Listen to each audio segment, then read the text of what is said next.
be prepared to fail, because really being creative is being vulnerable. You're listening to The Other 50%, her story of Hollywood. I'm Julie Harris Walker. In this episode, I spoke with Linda Burstyn. She is a television writer, although she has been many things in her life. And I found her to be so thoughtful, philosophical, and inspiring. We spoke in her study while her kids did homework in the other room. Anyway, have a listen. I am a writer and producer currently. In the history of my life, I've been a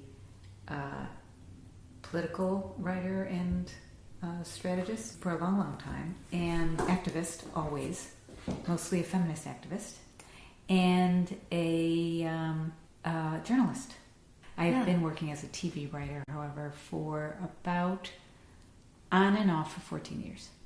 Okay, now how did you become a TV writer? How'd you get there? Well, I was living in Washington, D.C., where I had moved to work for the Clinton administration, and then I was the writer-producer for Nightline with Ted Koppel for many years. And I left that job and wanted to figure out what I really want to do next, because I wasn't sure at all. And by that time, that was already my third career. But I felt like there was something else I wanted to do. And a friend who had worked for me, I was in charge of all the written material for President Clinton's inaugural in 92. And I had a team of writers working for me. Now, does that mean speeches, websites, or what does that mean? It means it's mostly the background material, but it was, we had a daily newspaper for 2 months leading up to the inaugural that went to friends of Bill and members of Congress and anybody related to the Democratic Party. So we put out that paper, and then we did talking points daily. And then we put out a newspaper that went to grade schools that was about inaugurals in general, just a historical review of inaugurals. And then we put out all the press materials related to the inauguration itself and the background materials on the various million events related to the inaugural, and a booklet that was that I have somewhere here. That was probably 150 pages of background material. That was kind of a keepsake and for journalists. Now, that sounds very exciting. It was. Why would you ever leave that? Well, first of all, the inaugural ended. Right. But it was a really, really fun job, although extremely consuming. We started every morning, let's say 7:30. And we would end like at 11 at night, and it was 7 days a week. I had moved to D.C. for this job. I didn't know anybody, and at the end of it, I thought I was only going to be here for 3 months.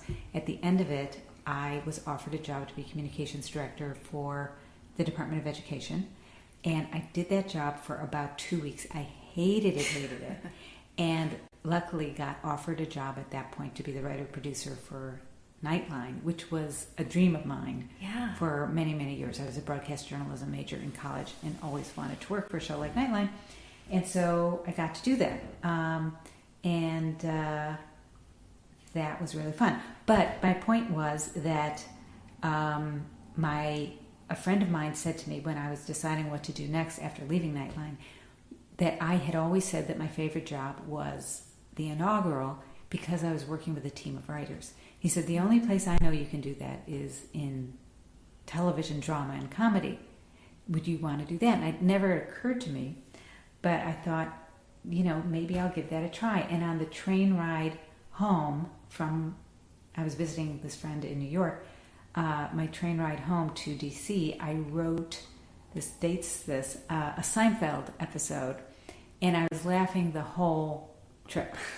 I had so much fun, and I was like, this really beats what I'd been doing. Let me just say what I had been doing after I left Nightline was I spent a year doing an investigation of female genital mutilation in the United States for the Atlantic Monthly.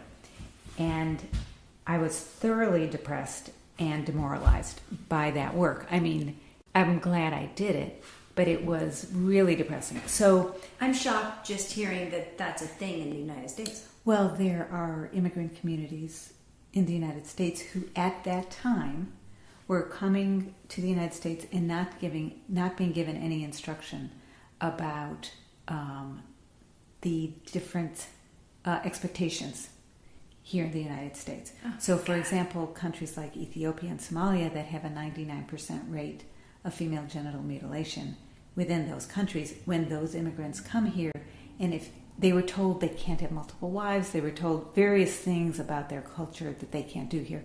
But at that time, they were not given instruction about not mutilating their daughters. And they would not necessarily do it here, although I heard about people doing it here.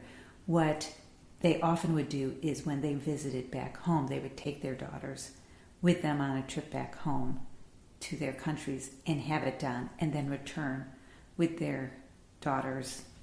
Yeah, Post- you get your ears pierced, you get that taken care of. So, but since that time, and hopefully my piece was part of it, there was a lot of attention, and there have been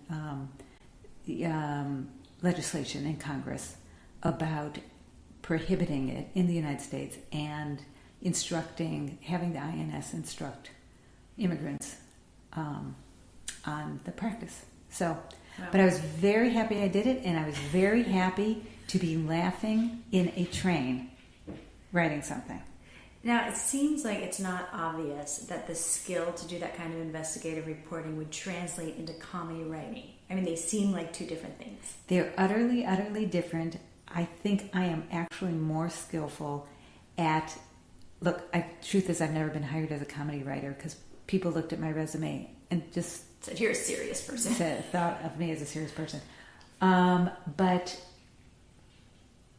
the truth is, I don't think I'm a great investigative magazine journalist. I really am. I think I'm good at digging out the story, and I'm good at spotting trends and thinking of what's a good story. But long-form magazine journalism is not my forte.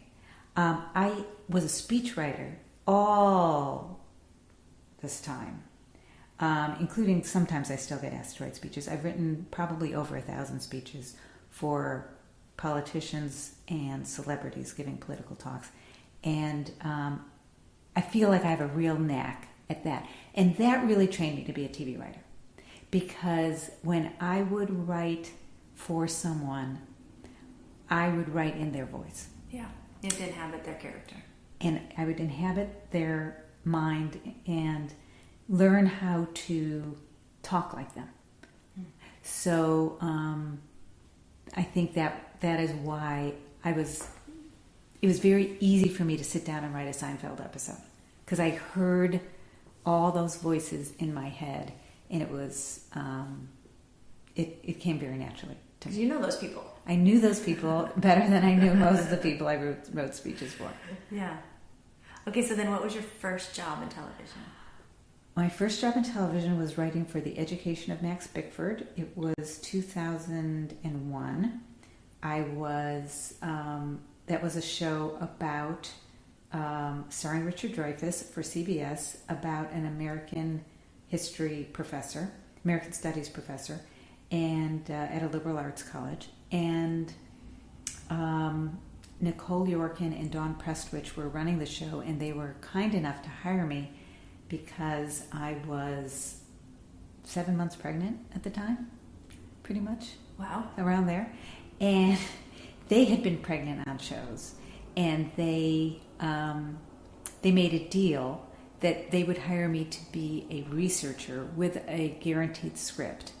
And I could take off when I had the baby for 3 months, for 6 weeks. And then afterwards, I could bring my baby and a nanny to work with me. They would provide an office for the nanny and the baby. It was incredibly nice. I'm stunned by this story. Yeah, it was incredibly nice. And, they are very wonderful people and talented television writers. And the truth is, it was really, really, really hard having a 6-week-old baby at work. I can imagine. And my baby did not take a bottle, and so it was either I was in there with her, feeding her, or she was screaming at the top of her lungs in this little office at 20th Century Fox. That sounds good on paper. It sounded but the reality great of a 6-week-old. It was really, really hard. Yeah. The show, anyway, did not last. I mean, it lasted through the first season, and that was it. Wow. Now, were there a lot of women in that writer's room? There were. It was, well, Dawn and Nicole are wonderful women, and, you know, I think of them as feminists. I don't know if they think of themselves that way, although I assume they do. And they had at least half the staff were women. And that was a very unusual experience for me. I mean, it wasn't unusual at the time, but then later, as I worked on other shows, I realized what a special experience that had been, because that was not typical, particularly at that time. So that's your first job. So you think, this is normal. How amazing. This is normal. And then how is it later in other writers' rooms? So I'm going to interrupt here really quick just to say that she did tell me about a hostile work environment in later writers' rooms that she was in. So I'm just going to say, in blank show, the following happened. They had basically an unwritten rule, although it was stated to me, that of the 10 writers on staff, one could be a woman. One had to be a woman? One should be a woman. Or only one could be a woman? One should be a woman. So you can say, you can put the emphasis wherever you want. There was never more than one. And the reason was because there was a female character on the show, so they thought it would be good to have a female writer on the show. And it was a very, it was known as a hostile environment towards women. And I was warned about that before I went, and I thought I would be fine because I've always worked in environments that were primarily male. You were in politics. I was in politics, which actually is a little less that way. But at Nightline, it was primarily male, and certainly all the decision-making roles were male, and that was also true mostly in politics. So I thought it would be absolutely fine, and what I found was, interestingly, it was, I could handle myself in any situation where men tried to dominate, or even if men came on to me or anything like that, I felt fine. What I found happened, which was really horrifying to me, was because there was a culture of, there's one woman on staff, therefore she might get offended by what we say and complain legally about what we say. There would be times when I would walk in the room and all conversation would stop. And so it was really kind of a terrible, demoralizing environment. Yeah, because then you're the cop, you're not one of the colleagues. Yes. And yet I can understand, look, I think it's a very, very complicated issue. And I worked for the ACLU for 4 years. I was communications director for the ACLU, and I used to speak on sexual harassment, and I believe there is sexual harassment. It made me feel like, there are two different kinds of sexual harassment in brief. One is environmental and one is quid pro quo. Mm-hmm. And it made me feel like, for television writers anyway, the environmental one is a detriment to women because men felt so inhibited. They didn't really want to be around. I mean, that's what I found. They didn't really want to be around women because they felt that they were in danger of being targets of a lawsuit. And so they weren't free to speak. There is still, sometimes I find that in rooms people really feel each other out, and that's also true about racial issues. There's always, and also, gay, straight issues. There's always a little bit of feeling people out. Yeah. Look, I feel that, I know that this isn't what this is about, but I came to feel that, like I say, the environmental sexual harassment laws may work against women in this environment. There were many times I went on job interviews and I could tell the guy interviewing me felt, do I really want to, Like, is she going to be cool? Is she going to be cool? Yeah. I mean, I think there is there can be a real barrier to creativity if you're always worrying about what you're going to say. Yeah. There was obviously that famous Friends case. I don't know the famous Friends case. Oh, you shouldn't look at it. There's a famous Friends case. Young woman complained. It went to court. And I think a writer's room should be a place you can pretty much say anything. Now, look, you shouldn't. On the other hand, there's, of course, a line. And, of course, quid pro quo is quid pro quo. And, of course, as in any relationship, you should be able to say, you know what? I really felt insulted by what you said. Right. I don't appreciate that. And there should be sensitivity towards the people in the room and who they are.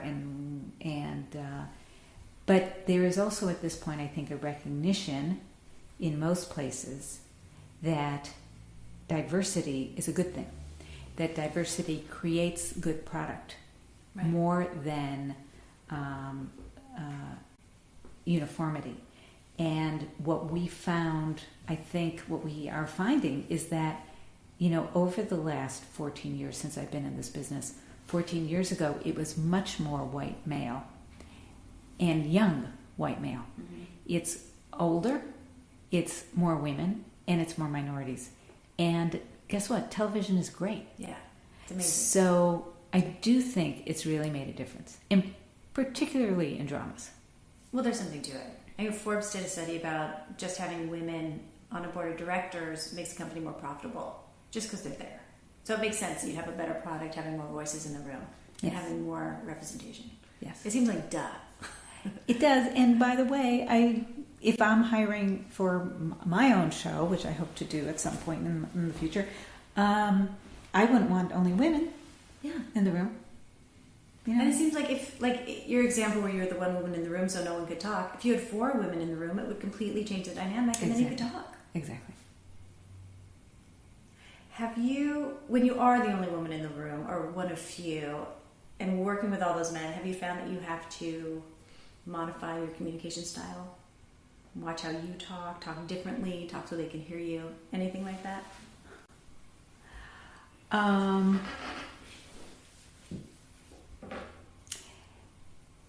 Look, again, I don't know how much of this is gender, but certainly often in a room where there are a lot of people, it's a lot about how do you get your ideas heard. Mm-hmm. And each room is different in terms of the dynamic and how easy it is to get that done.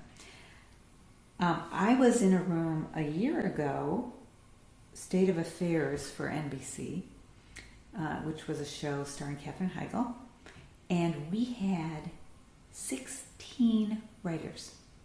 It was the most writers anybody had ever heard of on any staff, ever. And we were like, how is this possibly going to work? And look, from my perspective, it worked pretty well. It felt like everybody had a voice. Mostly we divided up, and mostly the more senior writers kind of gave jobs to the new writers. There were 5 staff writers on that show, so the lowest level writer. So it was, we really were able to divide this show up and figure out how to make it so that everyone got their voice heard and got work done. Yeah. And so that ended up working very well. Interestingly, there were 3 showrunners on that show, 10 episodes, and the co-executive producers was a writing team of women, and they were the ones who really ended up kind of shepherding the show and making the trains run on time while there was so much tumult at the top. And they were the ones who I really credit as being so good at making sure people had a voice and making sure that the shows got written and there was continuity and all the important things. They were less about ego and more about making sure the job got done. And I do think that's what a good writer would do. I would say that is what a woman would particularly do well.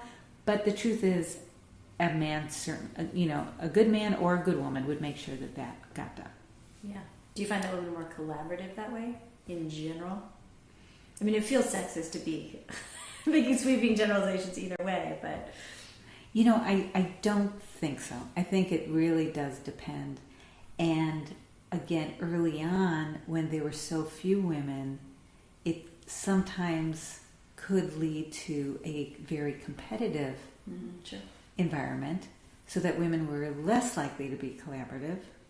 On one show I worked on, that I won't say, there was a woman who was really did not like there being, I was the other woman, and she really, really did not like me being there. And and she was much more senior than I was. So it was a very bad environment for me. And I do think that was because I was a woman in that situation. Because if you think there's only room for one. Yeah. But luckily, the last few shows I've worked on have been very balanced. And the last 3 shows I've worked on have been terrifically balanced, and they've been wonderful collaborative experiences. All of them, the men and the women. So it does feel like it's changing. I think so. Yeah. And look, there are more shows. So there are more shows, more opportunities, little less competitive, and more opportunities for women and minorities. Women and minorities often are in the lower positions and the entry-level positions, and there tend to be fewer of those. So, but it's still, I remember when I first moved out here, there weren't, there's HBO and Showtime and the networks. Yeah. Basically, that was it. And there were very, very few. I was looking for staff writer jobs. And there were very, very few. There were, like 10 any given year. And there was only one hiring period. There wasn't this hiring period throughout the year like they have now. Right. It was pilot season. It was pilot season and hiring. And that was it. So there were like 10 openings. And if you were someone like me who really didn't know anybody and didn't have any chips to cash in, it was very, very, very hard. So how does it work if you're in a writer's room and you're a staff writer? So it sounds like there are different levels of writers in a room, and do you all collaborate on everything? Do you get assigned episodes? How does it work? Okay. Typically in a writer's room, and they're all somewhat different, but typically there are 5, 6, 7 writers. There are several different levels of writer. The levels of writer are dictated by the Writers Guild of America. Thank God for the Writers Guild of America. There are minimum salary requirements for each level and various protections for each level. The level are as follows: staff writer, story editor, executive story editor, co-producer, producer, supervising producer, co-executive producer, executive producer. Those are the levels. Each one has a bump in salary, and and various requirements. Yeah. And are people typically paid minimum, or do people negotiate above that? One of those two things. So both are possible. Both are possible. Do you have a sense of if you are paid equitable to the men at the same level as you? I don't know. That's a very good question. That would be a really good thing to do research on and find out. And I bet you the Writers Guild could help you with that. Do you have a crazy story from production? Well, here I'll tell you a couple stories that I won't attribute names to. Of course not. The best ones are ones where you can't say who it was. On one show, this was when I was, fairly new, starting out. I was the only woman, and it was my first day, and there were a bunch of writers, and they were all male. And the executive producer of the show called us all into his office because he wanted to show us his favorite YouTube video, and it was, much to my chagrin, it was of two men playing chopsticks on the piano with their penises.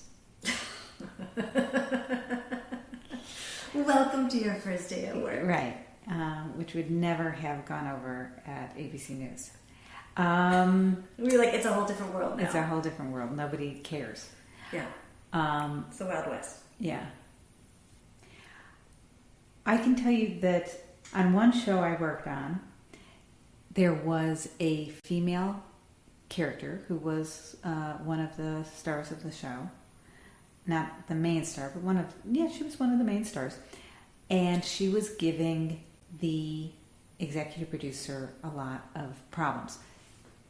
This particular executive producer is a terrific executive producer and showrunner. And she's a woman. The co-star of the show was, for a lot of executive producers, it wouldn't have been that big of a deal. She was complaining a lot, and she was kind of acting out about, she didn't like the story, she didn't like her role, she was complaining a lot. And this executive producer had no tolerance for bullshit, which was one of the things that was so great about her. Mm-hmm. And my episode was being shot, and so the executive producer told me that every night I should take a look at what the next day's scenes are going to be, and if they include this actress, I should write an alternative set of scenes that exclude this actress, because just in case she acts out, I am supposed to tell her she must leave the set, and then hand out fresh copies of brand new scenes to all the actors, and we are going to shoot something entirely different.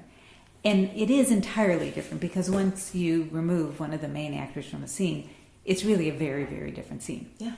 So we did that, and I did that. And it was sort of a fun challenge. I mean, it was very hard because, they're 14-hour days, and then you go home to your hotel and write a bunch of scenes. But indeed, she acted out, and we had to ask her to leave the set. The executive producer happened to be on set that day, and much to the actors' total surprise, because no one saw this coming, we handed out new scripts for the scene, and gave everyone a few minutes to read them, and gave the director, who had been given a heads up that this might happen, a few minutes to figure out how he wanted to shoot the scene, and did a whole different scene than we were planning on doing just a few minutes earlier. See, the writers are powerful. Well, in television, as you probably know, writers are the most powerful. It's like Joey on Friends when they sent him down the elevator shaft for talking about the writers in his interview. Oh, is that right? I didn't see that. They killed him off because he complained about the writers in an interview he did. Oh, that's great. When he was on the soap opera. That's great. Okay, so you are a mother. Yes. Also. And although I feel weird even asking this because we don't ask men, but I'm going to have men on this and ask them too. How have you been able to juggle being a mother, and have you been able to be the kind of mother you want to be while having this career that has 14-hour days? For some reason, I've been so lucky. And the shows I've worked on, and of course now that you're making me say this out loud, it's going to change. The shows I have worked on, not quite. The shows I've worked on have been pretty much very reasonable. The last few shows I've worked on, typically we're off by 6. Wow. Sometimes 6:30, So it's been, and we start at 10. So it's really not a bad day at all. And then, it's not 12 months of the year. Yeah. And depending on the show, it's either 10 months or 6 months. And so I have a few months off with the kids. I really, really enjoy my kids. But I am also a very ambitious person, and there's a lot I want to say creatively.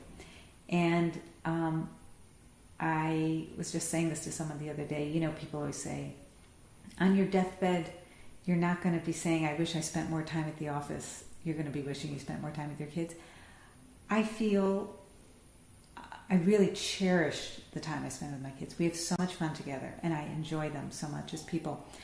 But I really want to do more work. Yeah. I feel like I have spent good quality time with my kids. I think my kids know me and know how much I love them, and respect the work I have done, which is something I require. So I would like to do more creatively. I would not look, when I worked for Nightline, my hours were 10:30 a.m. until 12:05 a.m. Every day. That was the shortest day. On days where we had to be available for the West Coast, it was 3 hours more than that. So it was a it was a 14-hour day, typically. And I would walk up and down the stairs to the edit room every night, because I wrote and produced for live air every single night. Mm. And I would say to myself, this is no way to live.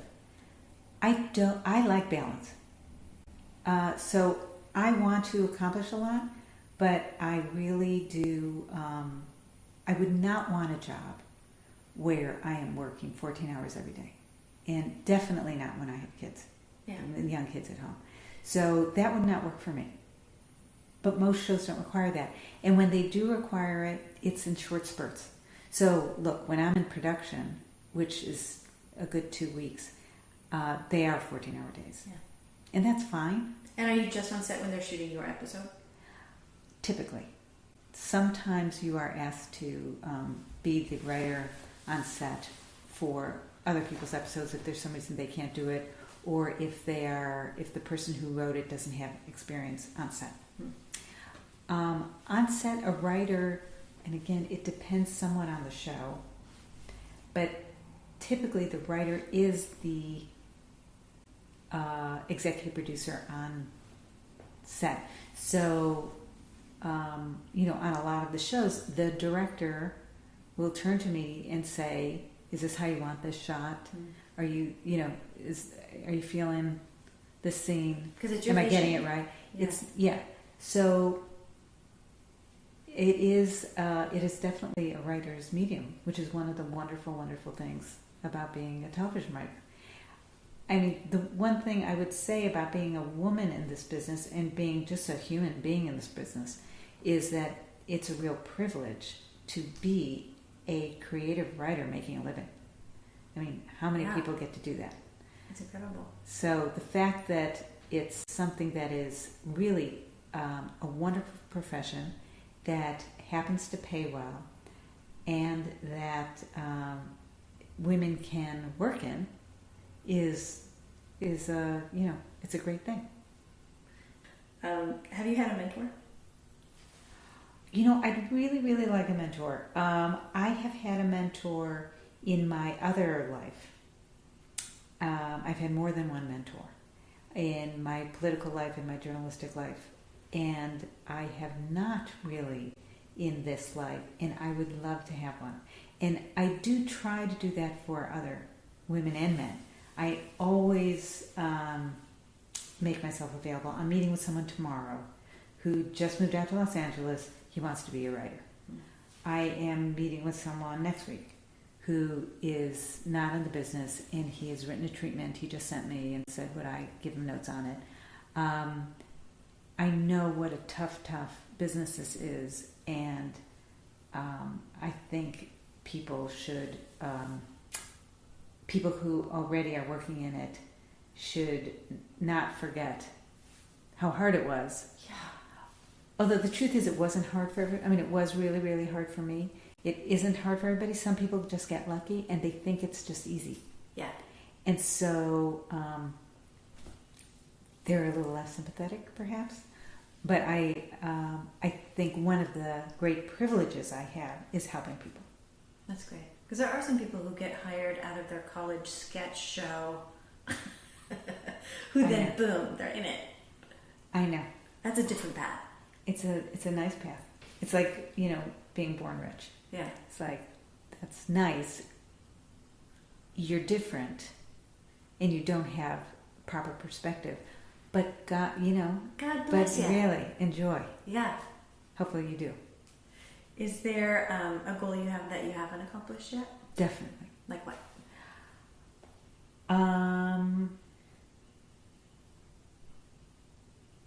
I want to run my own show, very much.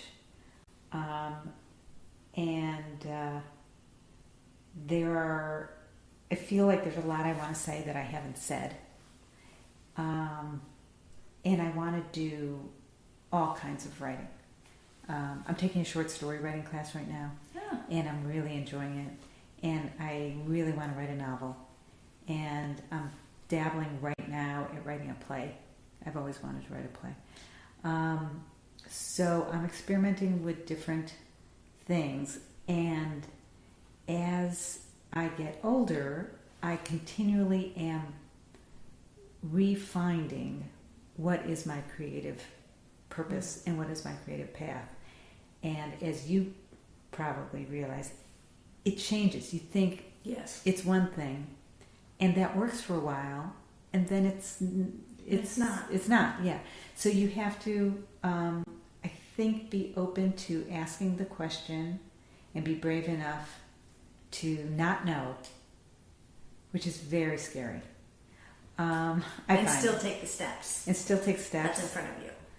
And be prepared to fail. Yeah. Because really being creative is being vulnerable.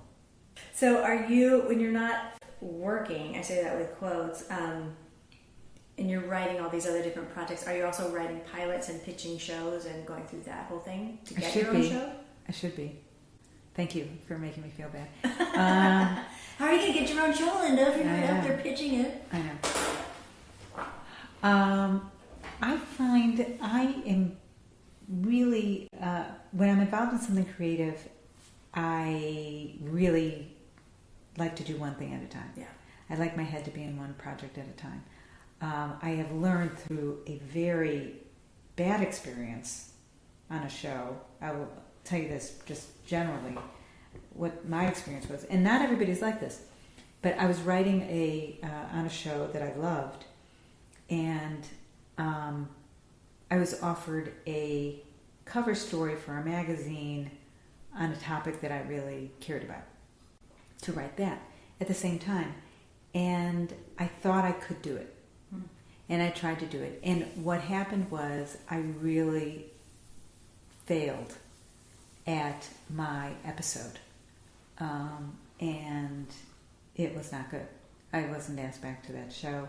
And it was a real great disappointment for me. And ever since then, I've been really careful about keeping my head in one game. Because, again, it's a competitive business, and it's a privilege to do it. And you can't say, but look at my article. Yeah. It was so good. Yeah, which I didn't care about as much as I cared about this show. So, but generally speaking, I know people who I admire very much who are able to write and pitch and, keep the business side going as well as the creative side going. I find my head doesn't work that way. So it's not always the same skill. I mean, there's so many creative people who are not the business people and vice versa. But it's amazing when you can do both. Well, it's also, I think, what we were talking about before about balance and kids and things like that. Mm-hmm. I like when I'm not on a show to pick my kids up from school, to take them to school, to hang out with them at dinner, and to play games with them at night. So I don't do as much as I could do. But I am really enjoying my kids growing up. Yeah, and these years are short.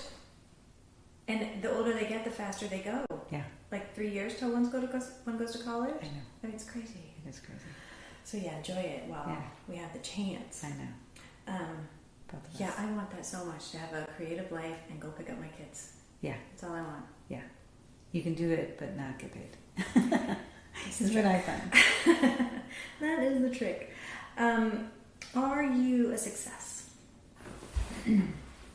Well,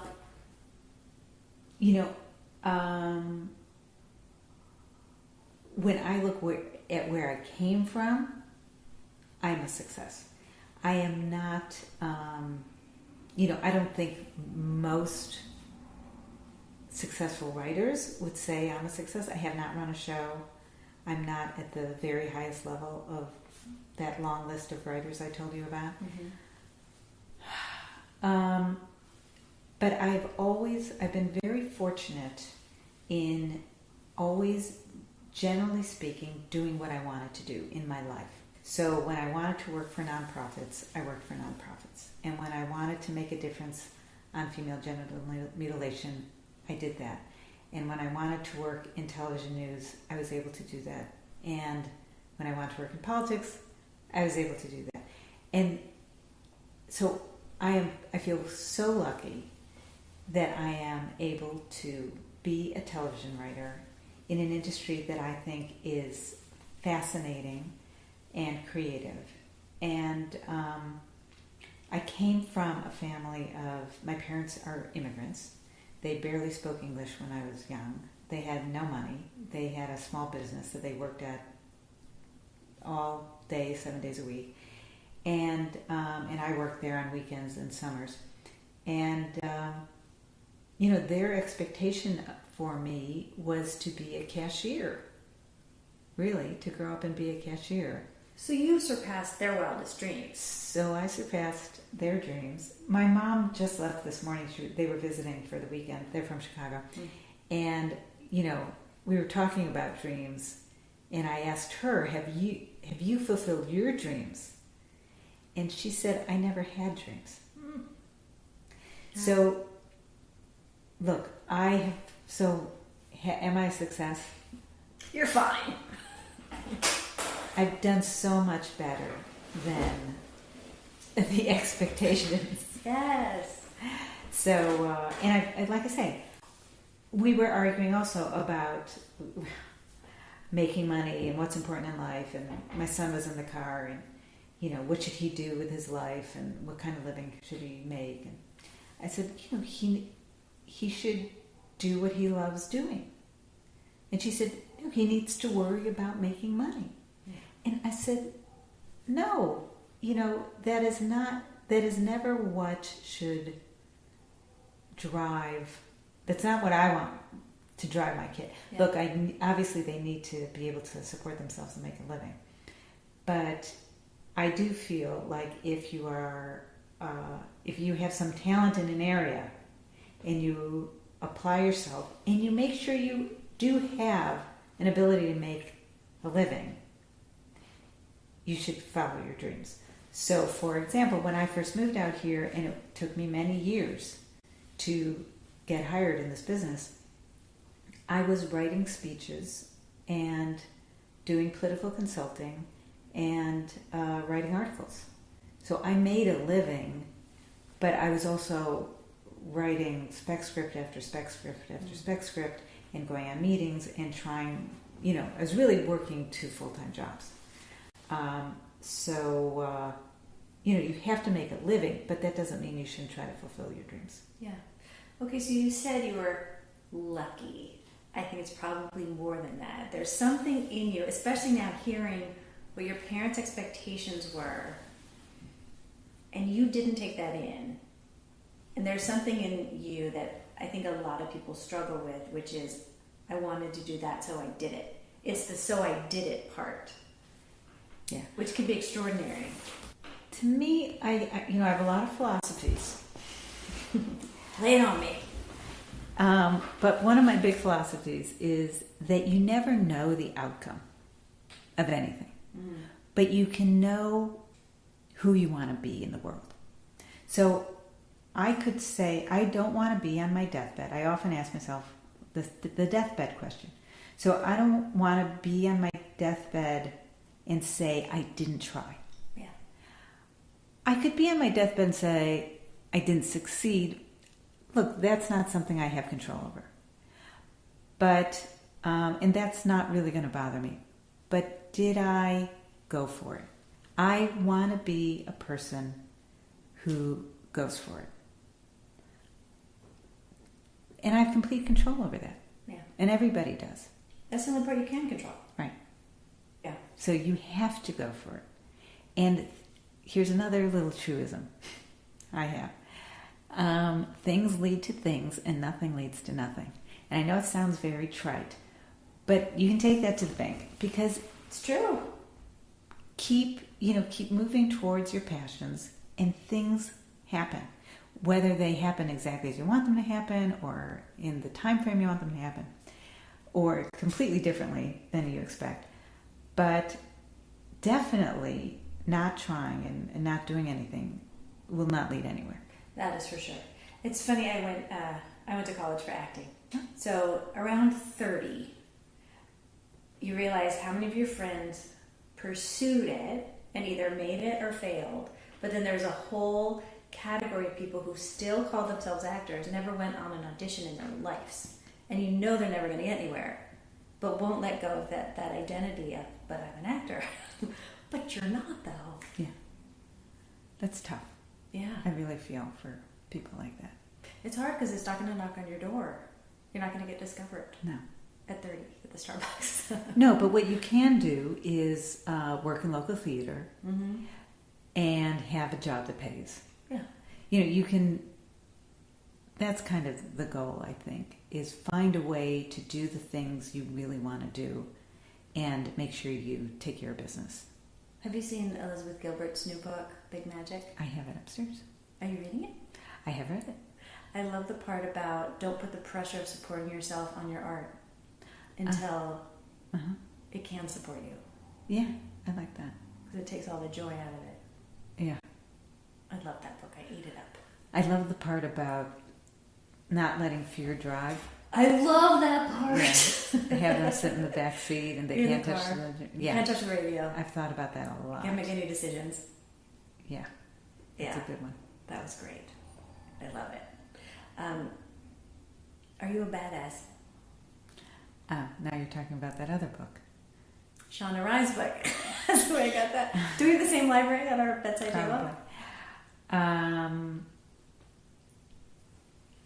I don't know. What does that mean, really? What is it? How are you defining it? What does it mean to you? I don't know if I'm a badass.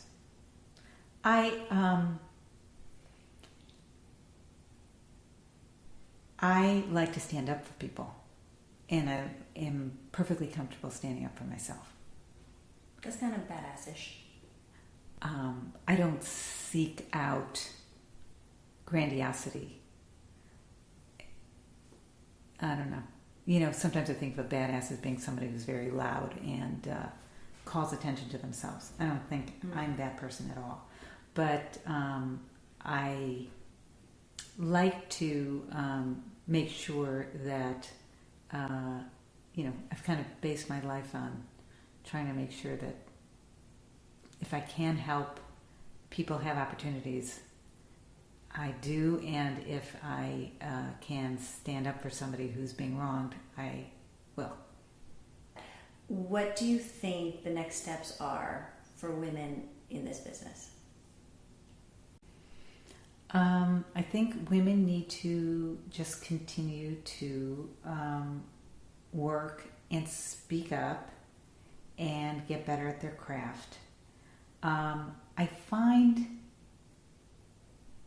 that it is very easy in a writer's room for prevailing wisdoms about women and minorities to be perpetuated in storylines and in characters. And I am the person who will say something about it. I'm saying, I want you to be aware that there's only one woman on this cast, and she is a whore. And what are you saying by doing that? And is there something else you might want to do to mitigate that? Is that what we want to say? Yeah. There was a show I worked on where there were Hispanic women who were being, basically, they seemed to be, at the beginning of this series anyway, to be, prostitutes. And I was like, do you really want to do that? I think it's the wrong message and it's insulting. And they did want to do it. So, there you go. At least you asked the question. But I do think it's very hard to say something in those rooms. Yeah. And what I encourage women and men to say something. The truth is, you have to be educated enough and really aware enough to recognize when those things happen. Yeah. Even people I really, really like in the room, who I wouldn't say they're sexist, but they'd say, Linda, you're being Linda again. How annoying to But bring that up. you know what? They're wrong. Yeah. I mean, yes, I am being Linda, but I'm just pointing out something that is true that they've just never thought of. Yeah. And I've spent a lot of my life thinking about these things, so they matter to me. That said, I hate teachy preachy in a show. I hate it. I hate it more than anything. I would rather work on a sexist show than work on a show that's teachy preachy. So there's a series that I've been trying to create that I won't go into that is historical in nature, and the thing that's been so hard for me is how to not be teachy preachy. So just because you know what's right, you can't hit it right on the head. Yeah. Either. You have to take them on a journey so they figure it out themselves. Yeah, the characters on a journey in the story, and story is more important than anything. Story and characters are more important than anything. What advice would you give your younger self starting out? Starting out in this business? Mm-hmm. Because I wasn't very young. I guess don't be afraid to